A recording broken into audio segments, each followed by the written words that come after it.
అందరూ ఆయనకు మోకరించాలి. ఇజ్రాయేల్ అందరూ ఆయనను విన్నపం చేయాలి. ఇజ్రాయేల్ అందరూ ఆయనకు నమస్కారం చేయాలి. ఇజ్రాయేల్ అందరూ ఆయన పేరు నామాన్ని స్మరించాలి. కానీ ఈ సొలొమోను రాజు మాత్రము దేవుడి దగ్గరికి వెళ్ళి మోకరిస్తున్నాడు. దేవుడి సన్నిధికి వస్తున్న ప్రతి ఒక్కరూ ఆలకించవలసిన విషయం ఏంటో తెలుసా?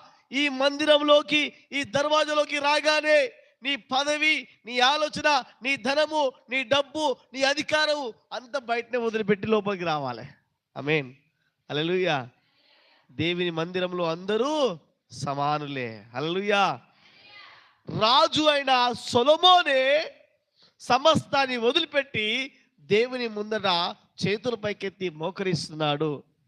చాలామంది చర్చికి వచ్చిన తర్వాత వాళ్ళ ప్రార్థనలోనే అర్థమైపోతుంది. వాళ్ళు గెస్టెడ్ ఆఫీసర్ లెక్క, వాళ్ళు పెద్దవాళ్ళు లెక్క, ఊరు పెద్ద లెక్క, గ్రామ పెద్ద లెక్క.